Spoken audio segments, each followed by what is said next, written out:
I want to welcome you all to our Good Friday colloquium here.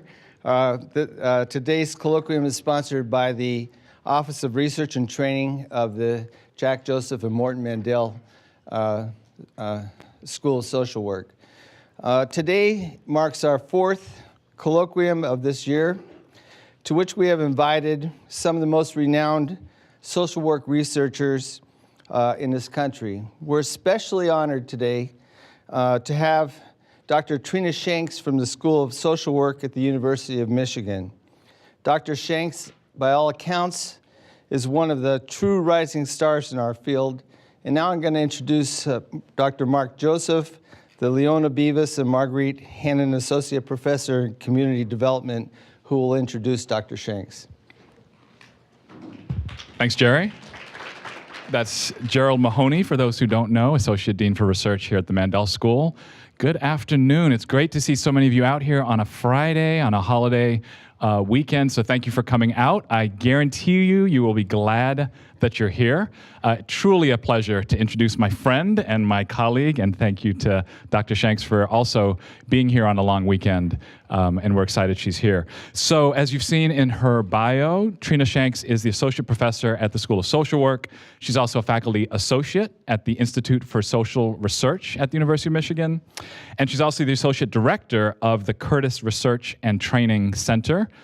Dr. Shanks has had a very interesting personal journey, starting out in New Orleans, which I'm not sure if I knew that, but learned that again today. But spending time in Indiana, grew up mostly and went through school in Indiana, some time in DC, Peace Corps volunteer in Ecuador. I think I also learned that for the first time. No, I knew that because you've been back. A time as a Rhodes Scholar at Oxford University in England.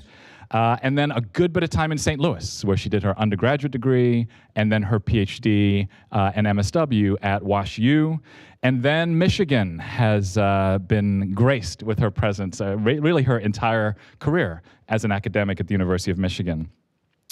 I think what I admire, there's many, many things I admire about Trina, but one of the things I really admire is just the versatility of levels at which she works. We talk a lot about micro-macro.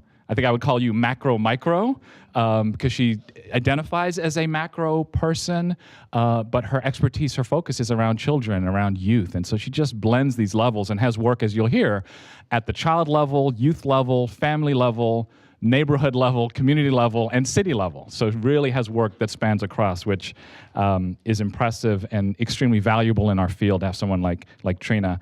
She's, as I've just learned, at a really interesting moment in her career. It doesn't happen much in an academic career, where she's coming to the end of an extremely long study.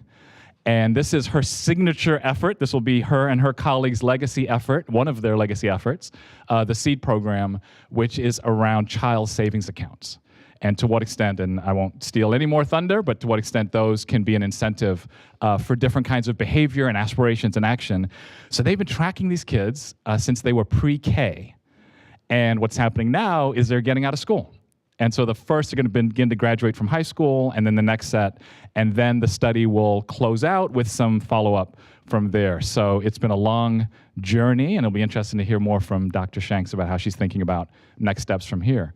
So one last thing, I love the mix in the room. I thought it'd be helpful for you to get a sense of who's here. If we could just get, by show of hands, I see a lot of community members, so members of broader Cleveland community. If you could just raise your hands who are here today. Great, thank you all for coming out. And then we've got students who are here. If you're a student in the room, wonderful. There's some undergrads, Dr. Milligan is saying. Oh, she wants a particular undergrad to wave. Welcome. And then we've got some faculty members in the room. If you're on the faculty, if you could raise your hand. Wonderful. And then we've got staff I also see in the room, if you're a staff member at Case. So it's just a really, really nice mix. So thank you all for being here. Without further ado, please help me welcome Dr. Trina Shanks. Wow, after that introduction, maybe I shouldn't do my speech, but thank you very much for the invitation. Good afternoon, everyone. I'd like to spend a little bit of time today talking about economic inequality and its implications for youth. And I hadn't thought about being the macro-micro link, but hopefully this will help you see how I think about how a lot of these things happen both at the structural level and then going down to the family. So today, I'm going to talk a little bit about the grand challenge that I help lead, reducing extreme economic inequality, and then a theoretical framework a colleague and I came up with for thinking about economic security and child outcomes, and then, as Mark mentioned, the potential of child savings accounts, which is an intervention that I've been working with for quite a long period of time. So for those of you who may not be familiar, there's the grand challenge in social work, and one of the 12 is reducing extreme economic inequality. And so I co-lead this grand challenge with Laura Lane, who's also at the University of Michigan, Jennifer Ramich, who's at the University of Washington, and then myself.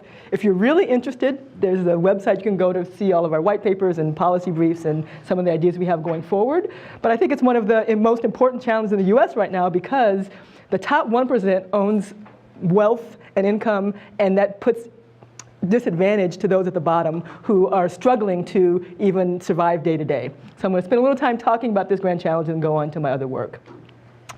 So if you weren't aware, in the United States, there were periods after the 60s going into the 70s where income inequality was decreasing. But over the last decade and a half or so, it's been getting worse. And this is the top 0.01% of the US population and income. And you can see that now that top percent in 2012, 2013 has as much of the total income as was before the Great Recession, the Great Depression. So it got better for a while and it's getting worse. If you look at what that means, the top 0.1% has over $6 million in average income. The bottom 90%, that's 90%, so the very, very bottom, has on average $34,000. So you can see almost all of the economic gains in our economy is going to the very, very top. And if you want to see this even more precisely in the more recent periods, the bottom fifth and the middle fifth has been pretty stagnant. And then the top has been doubling and tripling over the last few decades. And if you want to see it in earnings, the same thing. The bottom has gotten worse. The middle has maintained, but the top has been increasing, even in earnings. This is weekly wages. And so if you look at wealth instead of income, it's even worse. So you think inequality is bad in income, it's even worse in wealth. So that little dot would be what 40% own, because the bottom part of the income distribution are more at zero and negative net worth. And then the top 1% would own a huge part, and the rest, you can see how that goes. So wealth inequality is even worse than income inequality. And if you look at this same thing, top 1%, since 1913 to 2012, you can see we haven't had this level of inequality since the Great Depression around 1929 going in the 1930s. So again, it declined for a while, but it's been going up quite steadily over the last few decades. And so you look at what that means. The bottom quintile, bottom 20% has negative net worth, so that means they owe more than they have that's worth anything. And then the top fifth is much, much higher. And they've been increasing after the recession as opposed to decreasing like most groups have. And then if you look at what type of assets are held, the interesting thing, there's a lot of equity at the bottom 90% with debt, right? So they have almost representative of their percent of the population in debt. But if you look at things like stocks and bonds, pension accounts, and even home ownership, the top 1% and top 9% have much more proportion of those assets than others in the country do. And if you've been following it, there's also a racial wealth gap. And what's interesting about this, some people would have thought after the civil rights movement in the 1960s, things would be getting better. But if you look at the data for what we have for wealth from 1983 to now, it actually has gotten worse. The racial wealth gap reduced a little bit after our recent recession because stock market crash and a lot of things happened. But over the last 5 years, it's been increasing again. And so this isn't just the amount of wealth, but this is the amount of wealth on average held by whites, and then comparison to blacks and Latinos. And you can see that it's getting worse, and there's a huge gap. And so this is some work that I have done looking at children and the sort of households they live in. So these are children who were born in 2001, who are going to be the children who are graduating from high school now. And so if you look at the portfolios of their families, for Black, Latino, and American Indian households, the majority of them are below 1.85 of the federal poverty line and have little or no assets. And so this wasn't a data set that's an early childhood longitudinal study. So this isn't a data set that did careful calculation of net worth, but they asked, do you have a home? Do you have money in the bank? Do you have stocks and bonds? Do you have retirement accounts? And when you look at that, The red, the dark red, those had none of those things. And if you look in comparison, the white, half of them were the most advantaged. They were over 1.85 of the poverty line, and they had multiple of those assets that were asked about. And so this paper that I wrote, we're talking about how you're in completely different landscapes. The world you grow up in, the opportunities you have are very different if you're a household that has decent amounts of income and multiple amounts of wealth. And you can see that there's huge disparities in this country by race for children as well. And so I'm not going to go into detail with this here because I was told it was supposed to be a short talk. But our grand challenge does have policy suggestions. The first several around income and employment, and the very last one was about wealth. So if you're thinking about income and employment, we need labor market reform so that people don't have, they come into work and then no one comes to the restaurant, so they're told to go home and they don't make anything. Crazy hours that are erratic and unpredictable. So you want just regular standards in the employment sector. Obviously, some help around business startup and capitalization. If you can expand the earned income tax credit, so it's not just for people with children, but also other single households, and raise the bar, that can also be something, because it's the one thing in our country where we have been putting at least direct cash in the hands of low-income families.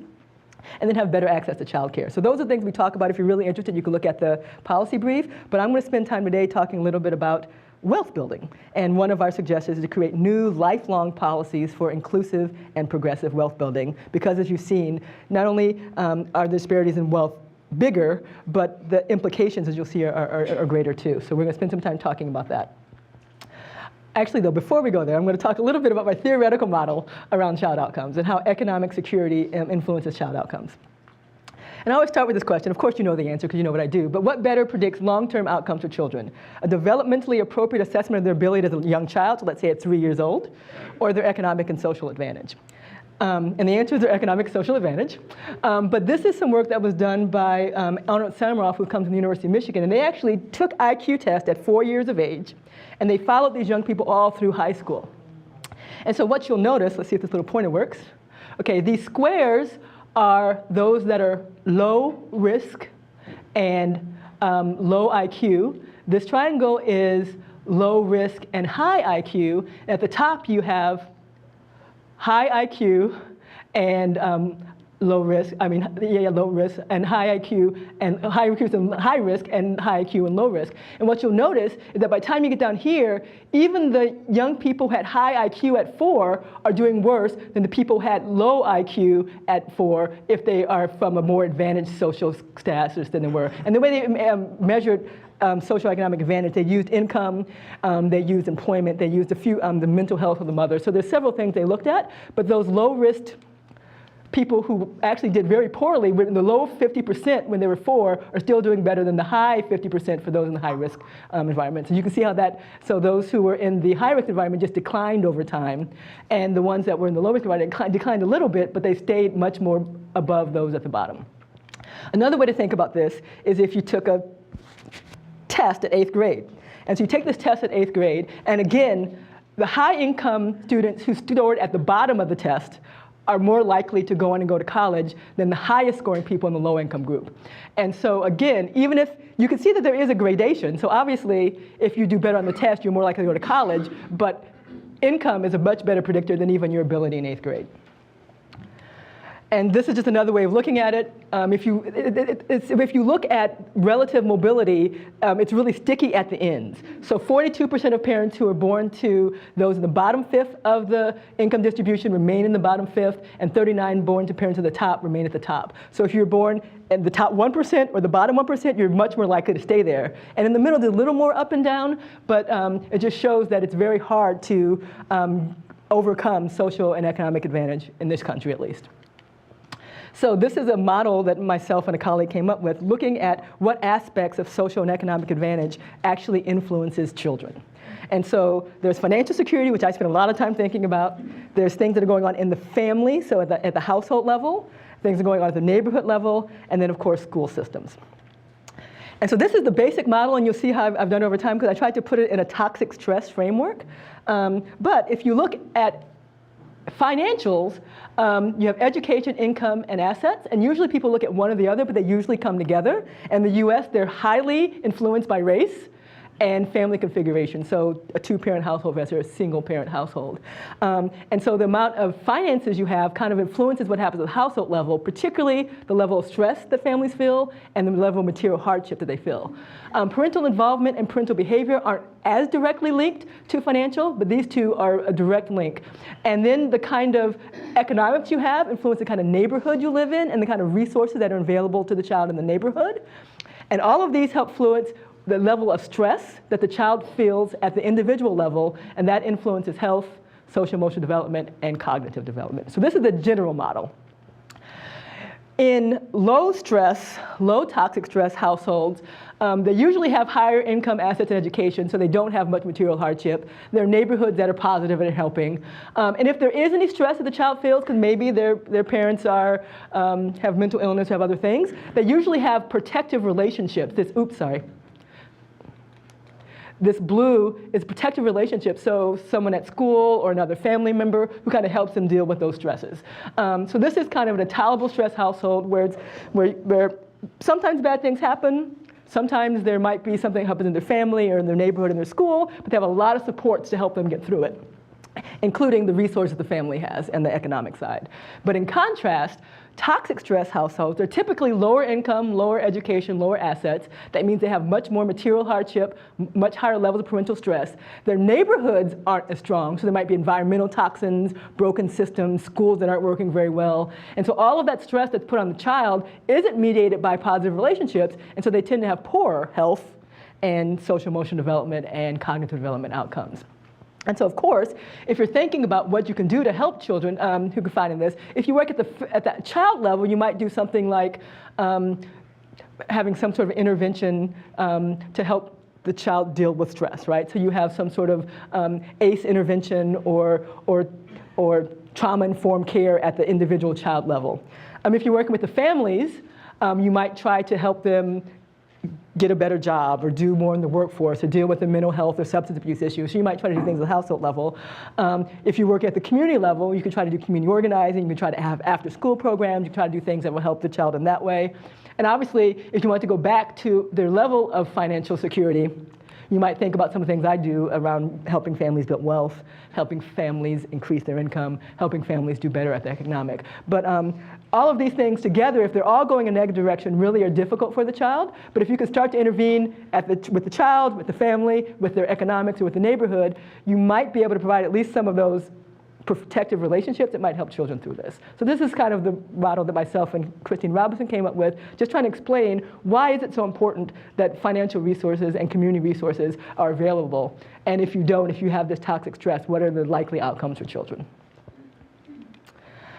So with that in mind, I have some strategies for wealth correction. First, I'm thinking about it at a kind of larger structural level, and then I'll talk about some of the child savings account models that I've been working with myself. So basic principles. Sometimes when people see the data on the racial wealth gap, they say, oh, well, they're spending their money on tennis shoes, and they're not being very financially prudent, they're not making wise decisions. That's why there's all these differences between, let's say, whites and blacks or whites and Latinos. And individual prudence can be helpful on the margins. But if you are a good budgeter with very low income, it's not going to be the same as if you have more resources to deal with, and you're a bad budgeter, right? So even if you do have financial capability classes and budgeting classes and count your pennies and cut your coupons, it's still not enough to overcome intergenerational disadvantage and structural inequities. So progressive policies and innovative programs can try to make a dent in this, but rather than focusing on survival and consumption, so giving you food to eat for the month, or giving you clothes to wear for when you need it, but also thinking about overall economic development and capacity building. And so that's what I think about when I think about building wealth, helping families go from the point where they need to get assistance, but where they actually have their own resources that they can grow and make decisions for themselves. So just a quick quote from the Roberts Foundation. You can't escape the fact that you don't service people out of poverty. At its core, the ability to exit poverty is a question of employment, asset accumulation, and wealth creation. And if I was given a talk just on this, I'd give you the whole scheme, how you go from having a job to maybe starting to save, maybe starting a business, but we're not doing that now. But just thinking about just services aren't going to help people get out of poverty. You need to find some ways to help people actually build wealth.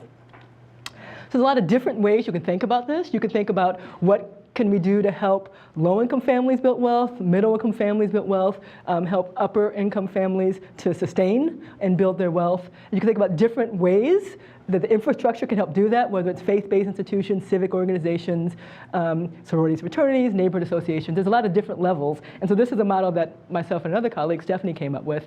So if you're looking at low-income households, at the individual level, things like investing EITC refunds. So if you get $2,000 in April, so that's coming up now. I'm sure many people have already gotten their refunds. Rather than spending it all, finding some way to influence them to save at least a portion of it, to have money in the bank if they have emergencies. Having home ownership programs for first-time home buyers. The individual development account, which I'll show you a little bit about more in a second. All those are helping low-income households at the individual household level. But you can also have things at the community level, so things like investment clubs, things like housing co-ops, things like risk pools for insurance, because at least in Detroit, I'm not sure about Cleveland, but if you live in a low-income zip code in Detroit, your insurance is much higher as well, even though you really can't afford it. So having risk pools through churches or through community-based organizations is a way to help. If you're looking at middle-income households, some of you probably maybe have these yourselves, but having retirement plans, employer-based retirement programs, maybe buying and selling real estate, maybe having college 529 plans for your children, and at the larger level, community level, maybe micro-enterprise co-ops, CDCs, LLCs, and these are more middle-income household strategies. And if you happen to be high income, things like trust funds, estate planning, family endowments, and then you may want to create a foundation or have some venture capital partnership. But the thing is, no matter where you are, even if you're high income, you still need strategies to help build wealth and help your family. But obviously, if it's a low income end of the income distribution, you need a lot more support in helping build wealth. So those are just kind of, if you're interested in this, those are a lot of ideas around kind of thinking about ways to incentivize wealth creation and to build wealth at the household and community level. If you don't know what individual development accounts are, this was something that was coined by Michael Sheraton, and it's the idea that individuals who are at the low end of the income distribution really need help to build wealth. And so if you have an individual development account, whatever money you save is matched with incentive dollars. Sometimes it's 3 to 1, sometimes it's 5 to 1, some places as much as 8 to 1. But if it was a 2 to 1 match, you'd put in $10, the incentives would be $20, and you'd have $30 in your individual development account.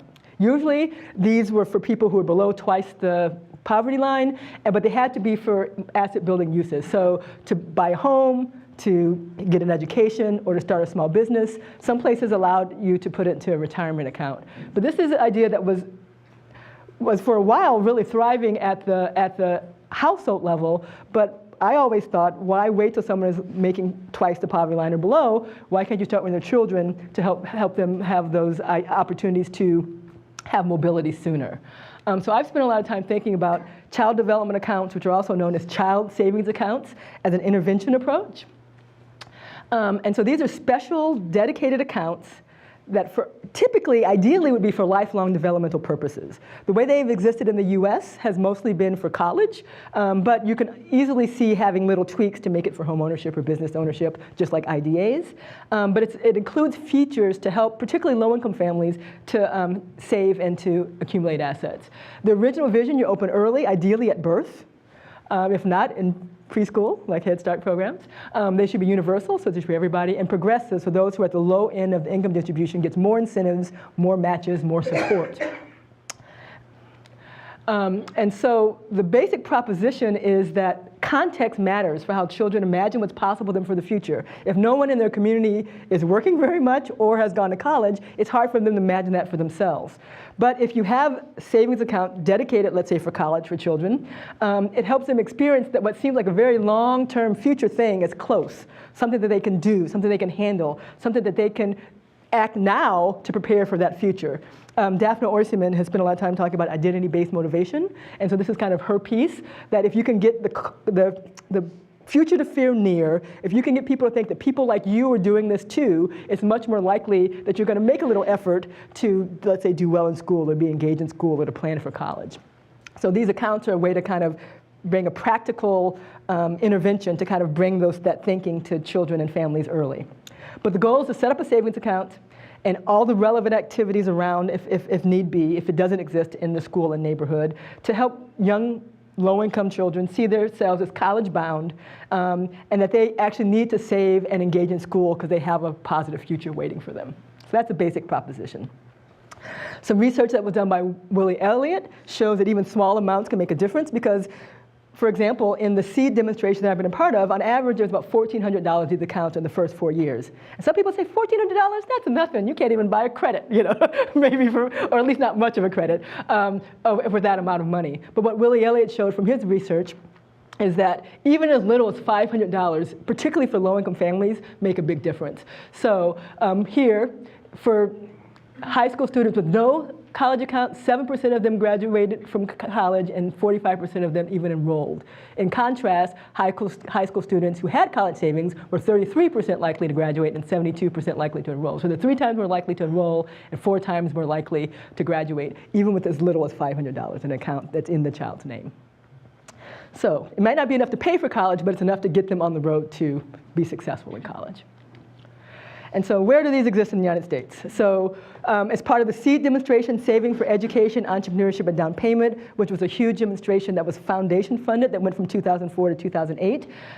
It was community-based. This one in Oklahoma started a little later, and it was statewide representative of young people in Oklahoma, and they were given $1,000 in the Oklahoma College Savings Plan. Because this is a true experiment, and those kids are still like 6th or 7th grade now, they're still being followed over time. But it exists in Oklahoma. In San Francisco, there's something called Kindergarten and College. There, the treasurer of San Francisco helped launch this. They were the first municipal child savings account program. In Maine, this was a foundation-funded program. At first, they offered it to people when they signed up. But just think about this. Someone just had a baby. Someone comes with a piece of paper. You sign up for this account. And not many people signed up. So now they're making it automatic. And so now every child who's born in Maine through the Harold Alphon Challenge gets a college savings account. And the money they were using to recruit people, now they use money to send books and learning materials to young people. And so what's going on in Maine is a pretty good example. In the state of Nevada, there's a college Kickstart program. They're doing it through their Department of Health and Human Services. In Lansing, I helped create Lansing Save, and they're starting with kindergartners in the Lansing School District, and it's been around for a few years. But they're doing a lot more in the schools for programming around kids. So once a month, someone comes in and collects savings for the kids. If the kids have 2 dimes, they'll deposit it for them because they want everyone to participate and not so much about the amount of money. In Promise, Indiana, it's a rural program in Wabash County in Indiana.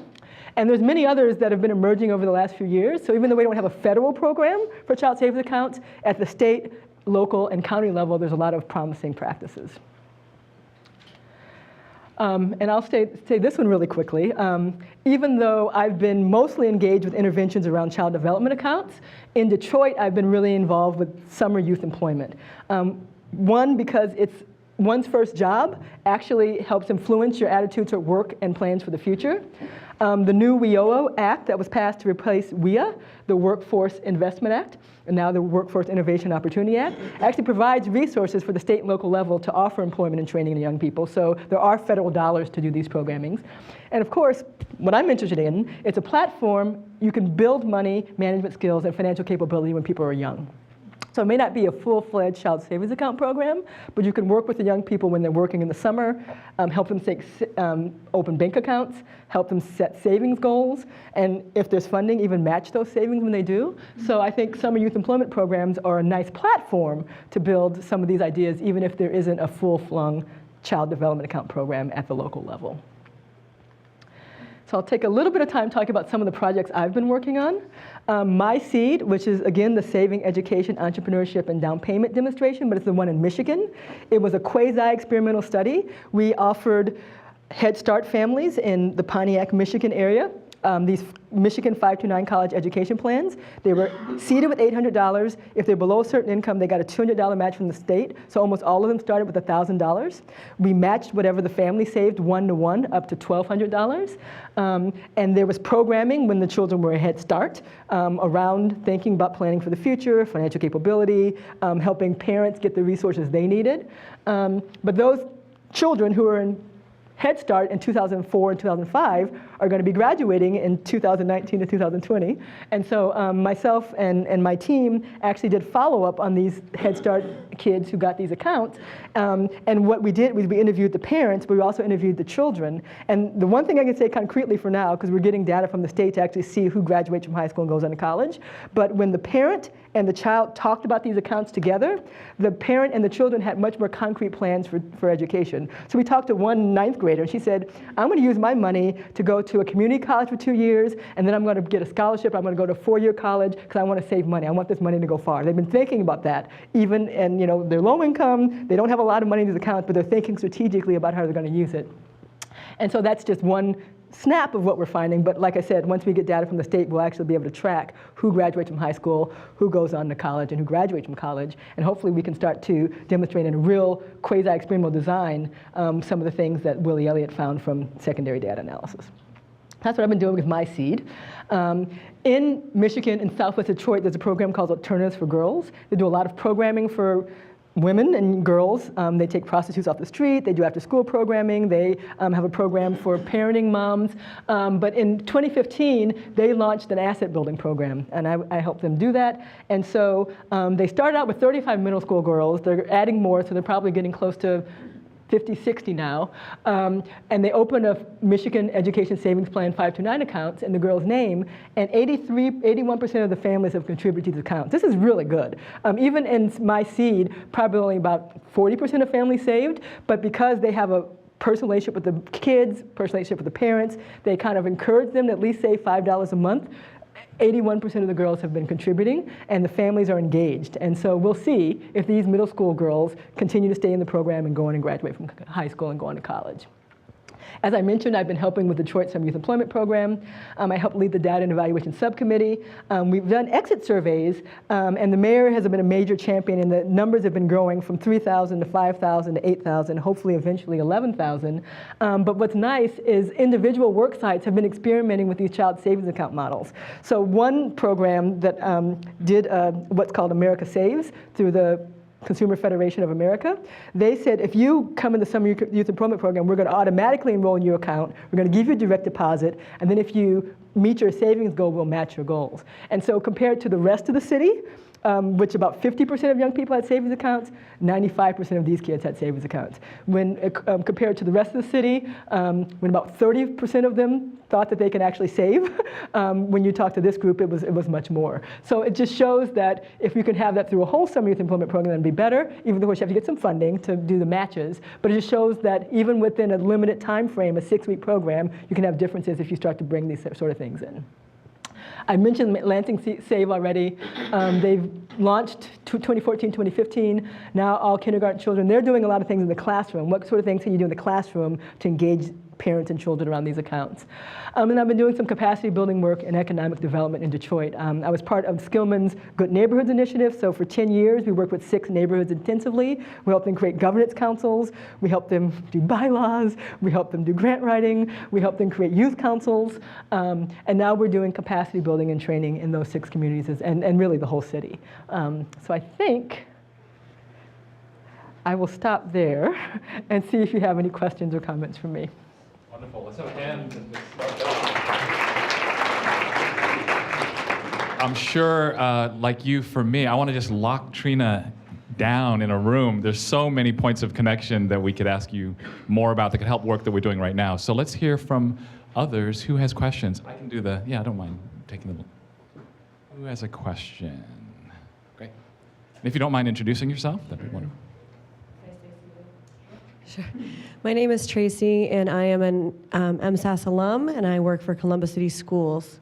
And so my question is about Lansing and where they're getting the funding to provide those accounts for the children. Great question. Unlike some of the programs that were foundation funded, they didn't have $1,000 to put in. They actually just started with $5, and they work with the local credit union, but they actually are getting matching funds from a federal organization that does fundraising for them. And so the numbers aren't as big there because they're starting much smaller, but it's the whole school system, and they're engaging teachers, and they're working with families to do that monthly deposit thing. And so the initial deposit wasn't as good, but the engagement in the classroom has been much better. So that $5 per account actually came from the credit union, and the match came from a federal organization because the school district didn't have any money to put in. Yeah, yeah.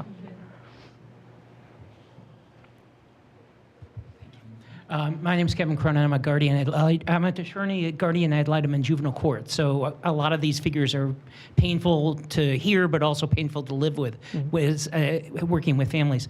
The one thing that strikes me, though, is also sometimes there's a limited role for government and a bigger role for all the private sector.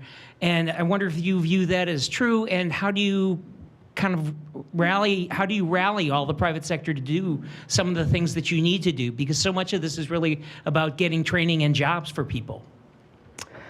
Well, I'll go back a step. The reason that Detroit's Summer Youth Employment Program has grown so much is that the mayor has pressured the private sector to contribute. So probably about a third of the dollars come from the federal government, and the rest has been raised from the private sector. So they're both providing jobs and providing money for others to provide jobs. And so that's an example where the private sector has been engaged, at least in summer youth employment in Detroit. Another idea that's been happening around child savings accounts is that some places are creating debit cards.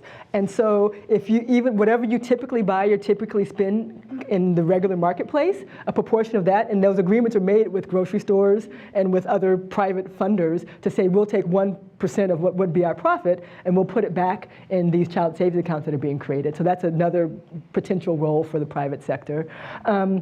But I think the other thing to think about, particularly at the adult side, is how can you have employers engage, particularly at that low end of the income distribution, because people who have pretty good jobs with good benefits aren't as worried as people who are in places where they don't have that. And so how can you get employers to offer better retirement practices and to engage with their community and their families? So I don't think there's easy answers, but I think if you engage with corporations over time, there are possibilities, but you have to kind of make it win-win, so something the corporations are willing to do, as well as things that the communities want. And so that's what I've tried to do. I'm not saying it's an easy answer, but that's what I've tried to do. Just hand it back.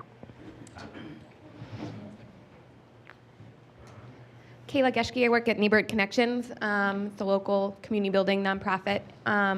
Two questions. One, how many students are in your SEEDS program? Mm-hmm. And are they all in the same school? And how much funding did it take? And then I was also wondering about the involvement of banks and if any community reinvestment dollars have been pointed towards this, or how they've been as partners in any of the projects you talked about.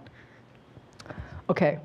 So the larger SEED demonstration had several thousand young people. The program I worked particularly with in Michigan had 790 in the study. They were offered 500 accounts. So there's 500 Head Start families starting in 2004, 2005 who were given accounts. They were each given $800 from philanthropic sources, but they also had a match at the state level.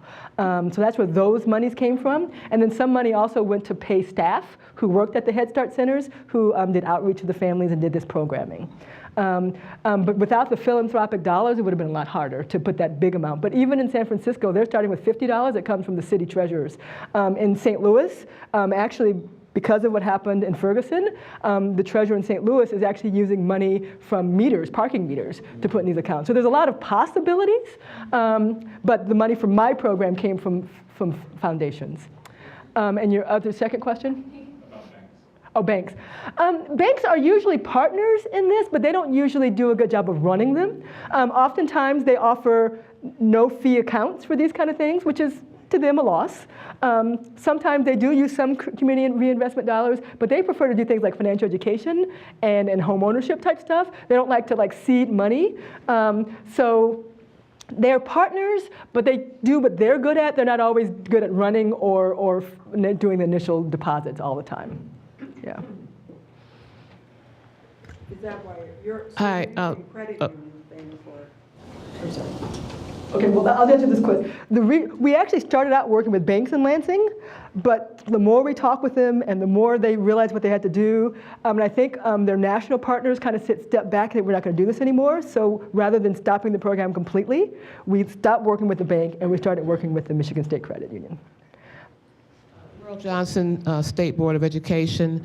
In the programs that were statewide, like Seed, Oklahoma, and I think you mentioned some others, did the state legislatures play any role in moving this policy forward?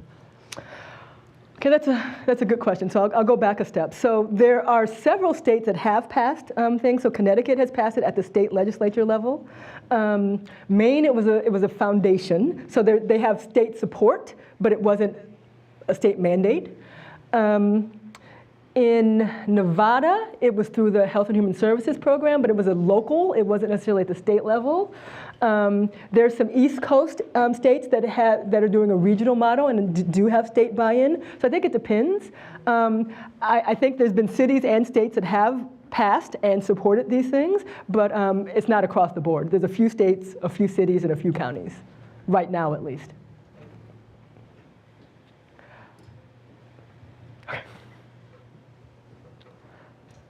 Hi, Mark. Mark Chupp on the faculty here, and thank you so much. Your first slides were very discouraging, as we know, and so I wanted to ask you, from your vantage point, either on a policy or practice level, where do you find most hope in terms of looking at the next 10 years? Hope. Probably at the local level, I find more hope because people actually know the families and children we're working with. And so when we have something that works, they get excited, they see the results, and they continue to invest, like Summer Youth Employment in Detroit. If you really want to reduce economic inequality, you have to make changes like in tax policy. You have to do things that are going to be really, really hard at the federal level. Huh? We just did that. Except we went the opposite way, right? Yeah, so the federal level, I don't have a lot of hope right now in terms of reversing these things, but I think at the local level, there's a lot of good energy, there's a lot of community involvement, there's a lot of practice models. So not every community does everything well, but they find a few things that they care about, and they try to do that well. You want to at least encourage that until we may have a federal government that actually is doing more investment in cities and low-income families. Sorry I couldn't give a more hopeful answer, though. There's a hand here, and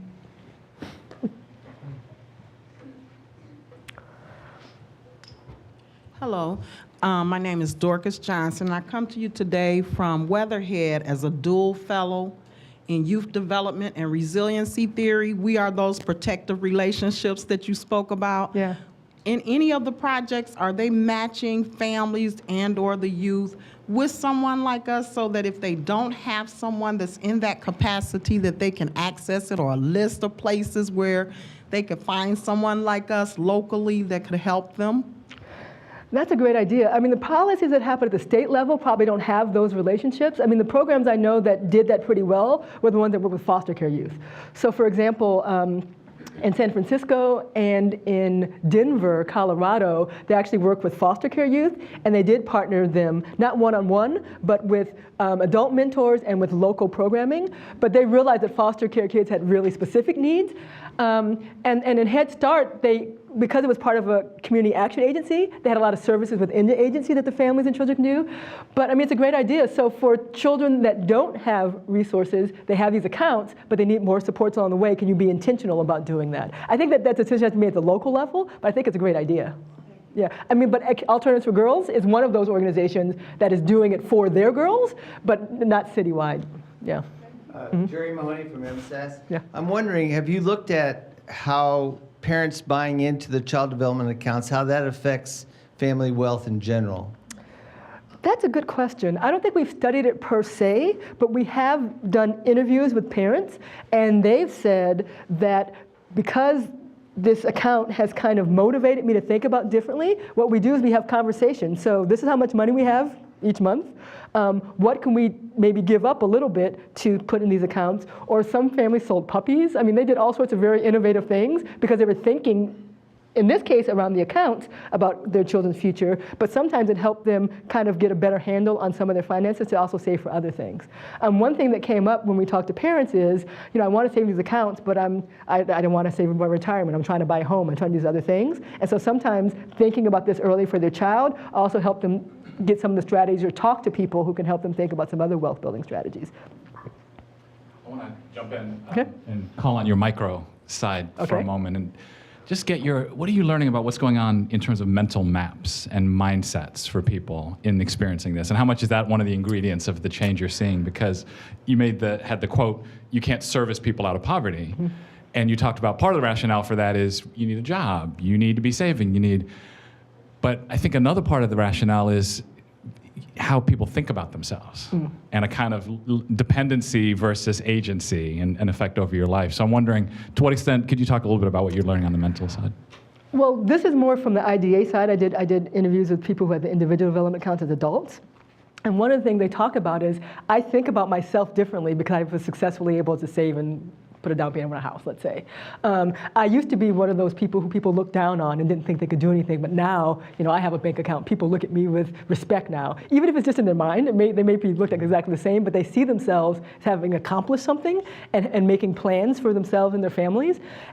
And if they have success in that, it makes a big difference. So even though we're theoretically talking about what happens with children, we've seen it in surveys and in research that it definitely happens with adults. They see themselves differently. They see themselves as participating in the system. Just to give one small thing, regardless of what you thought about welfare or welfare reform, once we started doing income tax returns and people started to file and get their money back with the EITC, even though I don't think they should go to H&R Block, they go to H&R Block like everybody else, and they're filing their tax like everything else. They think they deserve that money, as opposed to getting a handout. And even though that may be a completely ridiculous way of thinking about it, people feel like I'm doing what everybody else is doing. I'm working and earning my way. I'm planning for myself. I'm saving and building assets. I'm just like any other American, and not some, truly disadvantaged at the bottom of the ladder sort of family. I'm kind of doing things for myself, and it's not quite asking people to pull themselves out by the bootstraps, because there is resources, there are incentives, there are supports, there are transfers, if you will, but people see themselves as participating in it as opposed to being given something.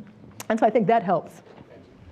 Trina, at the state and local level, where you mentioned one municipality was using money from parking meters to help out with accounts, is there any traction on that, where they collect fines for drug offenses or whatever, where they can use that as matching funds for these accounts for young people?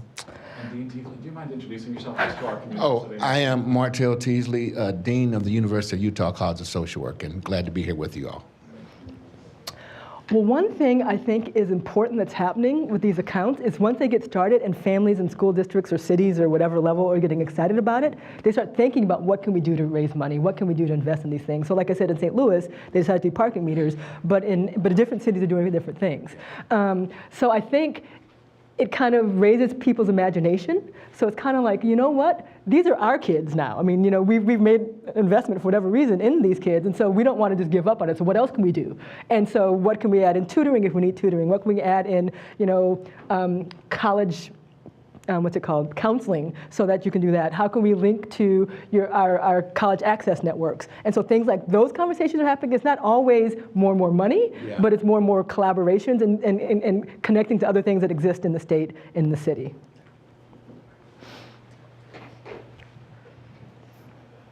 I'm Dale Anglin with the Cleveland Foundation. I came from a place that tried to do this somewhat unsuccessfully. Okay, tell me about that, please. A donor tried to do it in a town in New Jersey, in a town that doesn't trust government.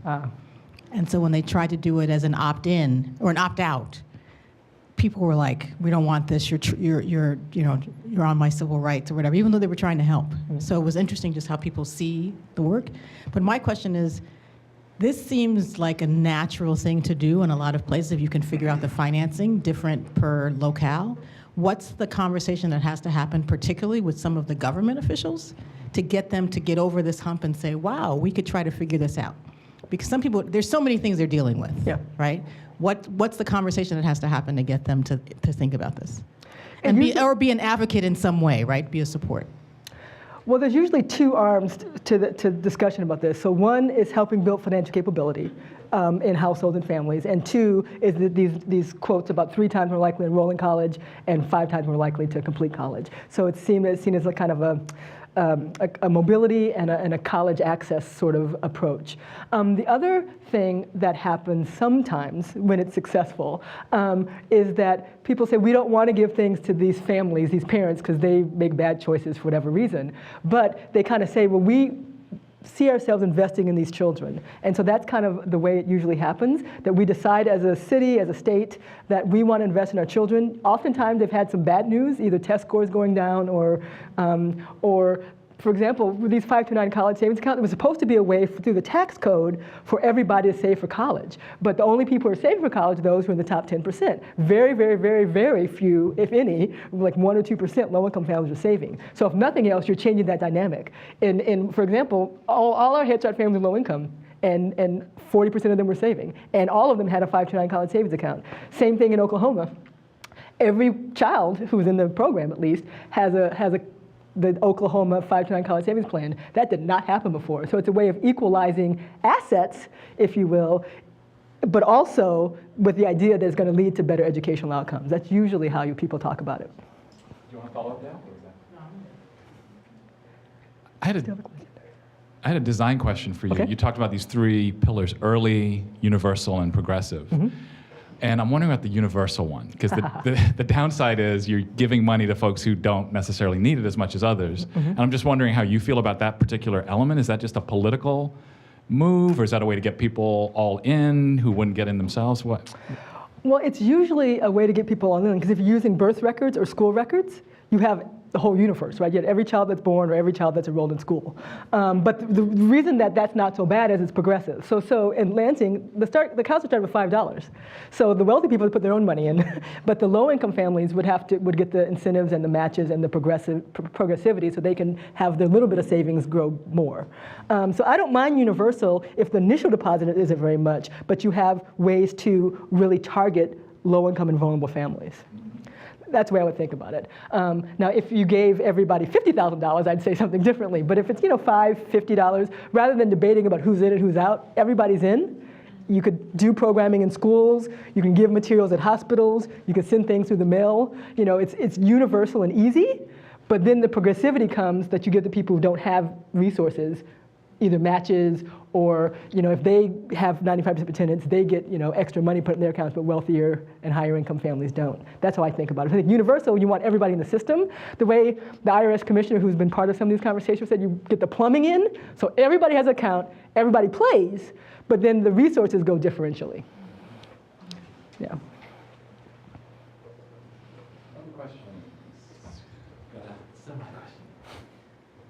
Hi, I'm Bree Zeltner. I'm a reporter with the Plain Dealer. So along those lines of making it universal, you mentioned that in one of the studies, only 40% of the was it students ended up participating or saving? Saving, okay. Their own money.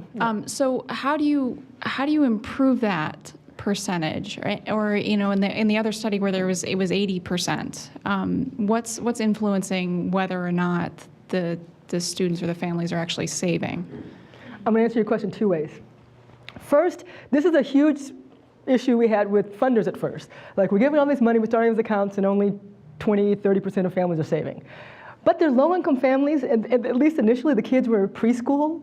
College was a long time away, and paying rent and lights and things like that sometimes seem more pressing. And so when you talk to them, even though they hadn't saved anything, they still saw that account as their kid's future. And they still talked to their kids about their account. They saw it as their account. They owned the account, even if they weren't saving. So I don't think saving is necessarily, particularly if you're really on the margins, should be indicator of success. But many people talk about it, so I don't disagree with you. But I would also say what they're doing in Alternatives for Girls in Detroit is they have a community-based program. They see the girls every day at after-school program, and they just say, just put $5 a month. If you lose your job or have some sort of incident you can't, we won't hold you to that, but we really want this expectation that everybody's going to do a little bit if they can. Now, $5 a month over 12 months is $60. It's not a lot of money, so it's not going to really be that different than those who gave zero, but it's this kind of like, can you do a little bit? The other way that other countries do it, I can give an example of Singapore in just a second, is that you get some sort of automatic deduction, let's say off your income, and so it automatically goes through. So it's a regular deposit as opposed to people having to make the effort to save. And so if you really want universal participation or more, it needs to be something like that. So some little bit goes all the time, over time, because then you can take advantage of compound interest, as opposed to being disappointed in very, very low-income families, or if they can't scrape, something to put in for themselves. But even for those very low-income families, they weren't doing it when the kid was in preschool, but now that their kids are getting closer to college, they're actually becoming more engaged because it seems more real to the parents at that point. But I don't think it's a failure if particularly low-income families aren't saving a lot of their own money. If they have initial deposit and they're engaged around the account and their kid is more engaged in school, I think that's a success, even if they aren't saving necessarily their own money, at least consistently over a long period of time. But I know that wasn't quite what you're asking. But like I said, adult tutoring for girls, they have a relationship with the families and they're making them commit to a small amount each month, and that's working for them.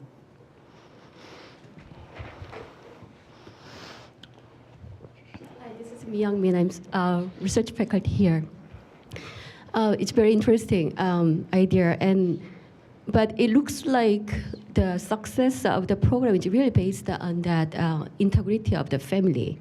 So what if of the family? Integrity of the family. So if the child is just preschool, but to go to college, like there is like 15, 16 years, and your family doesn't stay as a whole, and also these low-income families, they tend to have a lot of disruption. So do you have some idea about how those family dynamic may work, affect, and also there's a way to prevent or reduce the impact of that family disruption? That was a good question. So just last year at an APAM conference, I looked at the housing aspect of these families I followed up with, and some families had a lot of residential stability. They'd moved 5 times in the last 5 years when they lost a job or they moved in and out of their parents' house, and so there was a lot of disruption. But what's nice is the account still is in the child's name, and wherever they move to, as long as they update their address, and sometimes even if they don't, those account statements are still coming, so it's still kind of on people's minds and presence. So I don't think you can necessarily prevent all disruptions, maybe some, but not all of them. But I think that what's nice, and I think even what some of the research shows, these accounts are on these kids' minds early and across their childhood, let's say. And so even if there are disruptions in their family life, hopefully there's still teachers who are engaging with them. There's college counseling that's going on in these accounts. So it may be at least a small piece of stability, even if a lot of other things are going on around. Because in the households, we started in 2004, 2005, and I followed up and interviewed them in 2014, 2015, 2016. They'd been married and divorced and remarried. They'd been in and out of houses. They bought a home, lost a home, moved in their parents. There's a lot of change, but they still had the account that we could at least talk to them about. Again, does that make up for some of the disruption? Maybe not, but at least it provides an anchor for the child, and maybe if their parents can't be the stable part, maybe someone else can help them think about college and their future and their life, and they can have those conversations earlier. But I wouldn't say these accounts prevent those disruptions. I just think that they may provide a support in spite of those disruptions. Hi, Holly Martins, alumni. At what point, I'm assuming the child owns the account once the child becomes 18, right, or is emancipated or whatever, and then what control does the parent have before 18? And what happens if they leave the city? Leaving the city doesn't matter. Or the county or whatever. The account's still in their name, regardless of where they move to. But this is an interesting thing. So in Oklahoma, where there's an experiment and they have a whole infrastructure around it, they actually have 2 accounts. They have the account that the parent saves in and is matched, and they have the money that comes to the state they can't touch.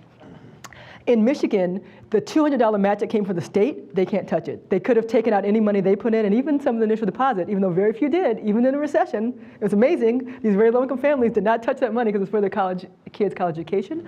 But you can set it up, and there's another way to do it, so it can be in the child's name as a beneficiary, but the local community foundation or the state actually owns the account.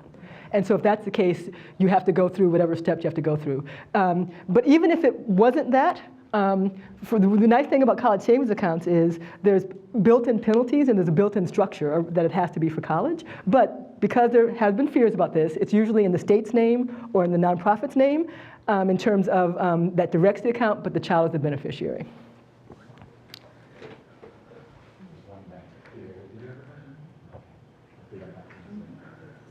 About 4 years ago, and I don't remember totally the details of this, but the Cuyahoga County started a college savings account, and I believe it was for children that were born I think it was $125 the county put in.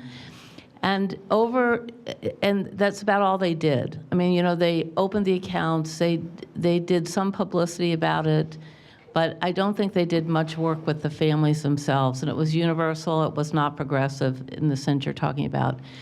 And they stopped it 3 years after they started it because when they looked at the results, people were not saving and actually weren't opening them. So they didn't you had to open the account in order to get the money deposited. What advice do you have for government, either at the county level or the state level, that if you're going to do this, what are the things you have to have in place to really incentivize people to use it, help them use it? In the more localized, I can see you can provide supports in a different kind of way, but what advice would you give to a government agency, a government that was trying to do this? You can share with folks who you are. Oh, I'm sorry. I'm Helen Williams from the Cleveland Foundation. Sorry. And an alum. I would say that you need to have some sort of partner on the ground, whether it's the school system or Head Start or Health and Human Services, or you need something to kind of be not so much hands-on kind of programming, but to kind of be your supporter on the ground. So like I said, in Lansing, even though there's not a lot of money, the school system behind it and all the kindergarten teachers are really excited about it and doing things in the classroom, like pizza parties if everybody saves and that sort of thing. And just to give an example, for SEED, when we first started, and we had preschoolers, when we first started out in the Pontiac area, we had to really struggle to get people signed up for these accounts. In contrast, another partner was Harlem Children's Zone. Their accounts were signed up in like a week. It was done because they had relationships with those families. And so if you don't have an infrastructure around the accounts, you need to work through something. So schools or trusted partners or something, because if not, it takes a long time for everybody to get it.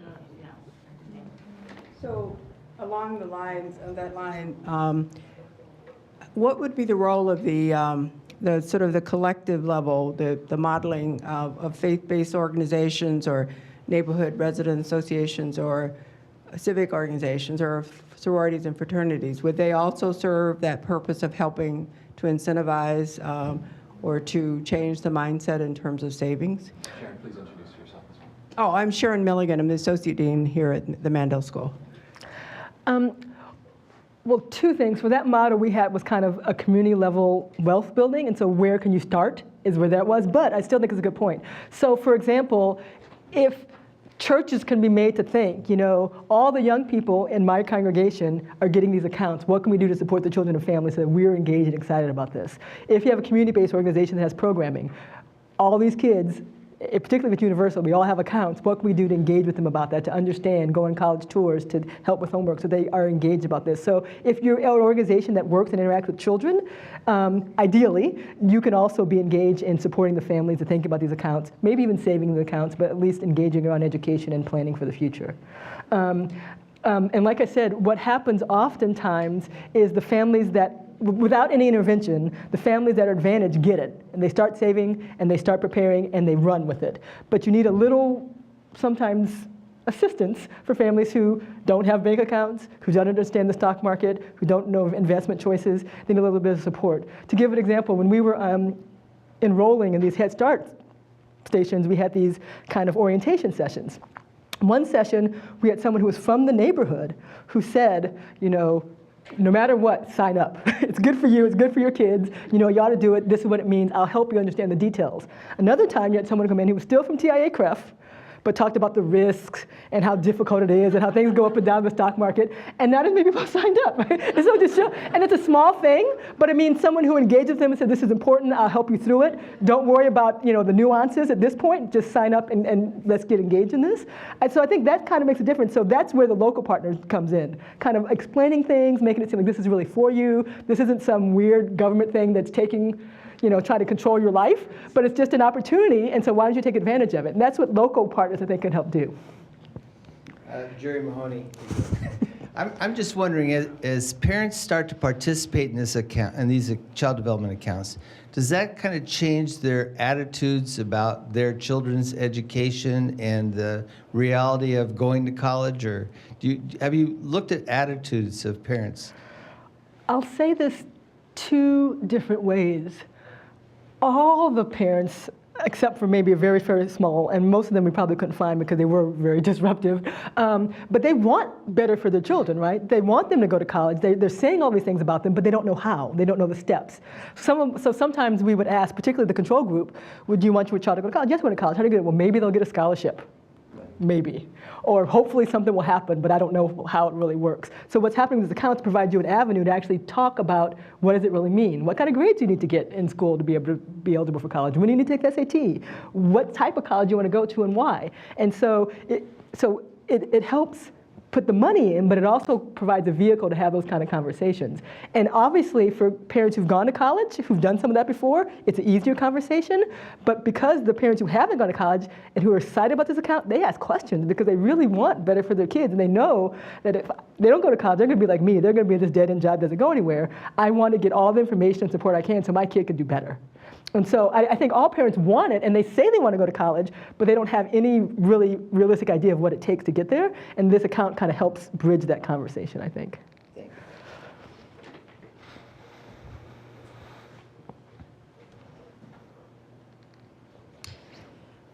Let me ask a question. The families, like we said, that may not have contributed every month, was there a capacity where maybe they could use their debit card and then send it in to the account, or go to an employer and say, I would like this pre-tax deducted, something like that?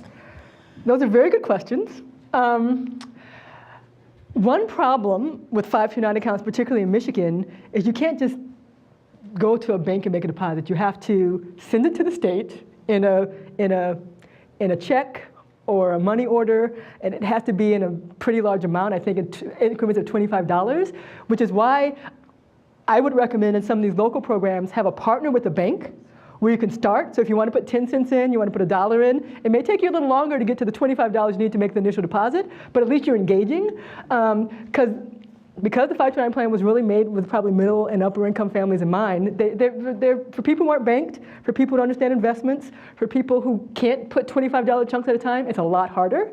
So that's why some of these smaller, maybe smaller local bank partners, or having the money being held for the child until they can have enough to go would be helpful. So that would be ideal. The other thing that happens, though, and I'm going this from the IDA model, the adult side, not the child side, is you almost always had regular participation when you have direct deposit. You don't have to think about it. You don't have to go to the bank and make a deposit. It just automatically comes out. That's why many of us who have a retirement plan for our jobs, we don't think about it. We don't write a check. We don't make a decision.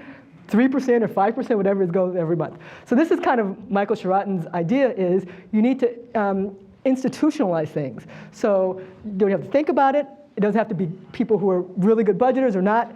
I mean, the plans that are being talked about, has happened in the US, is just rather than fighting about what kind of retirement plan we have, everybody who works, 3% goes to retirement. And then before you even get your first check, you don't even miss it. And if it's automatic like that, everybody plays and everybody's engaged. And you have to find sources of that for child accounts too. So whether it's from parents' checks or maybe from tax revenue or tickets or whatever it is, but you can find a way. Of course, if you save, you have more, but everybody gets a little bit at a time every month. That's what other countries do. Canada has some plans for that for low-income families. Singapore has a program that starts when you're young and then goes through college and then goes to retirement. But most of those programs that are institutionalized, where it's automatic, a little bit every month, all the time, of course, if you save more, that's great, but you're not penalized because everybody's kind of in the system. Because a lot of these are at the school level or haven't been voted on by the legislature, or kind of, it's hard to kind of make it that formal. That'd probably be something to be a federal government thing. But ideally, you're not talking about who signs up and who saves. You're talking about everybody gets a little bit every month because everybody's planning for the college eventually and then retirement eventually. That would be, I think, institutionally what would be best, but obviously we're not there yet. I'm cognizant that folks have to get on with their Friday afternoon, so what I want to do is invite, some of you may still have questions. Dr. Shanks will be here for a few moments, so please do come up and talk with her. This is just such a great example of what can happen at a university setting when you've got a mixed audience, one of the national experts on a topic, and folks who really have an eagerness to hear and share questions. What a great conversation. So can we give Dr. Shanks a hand? Thank you.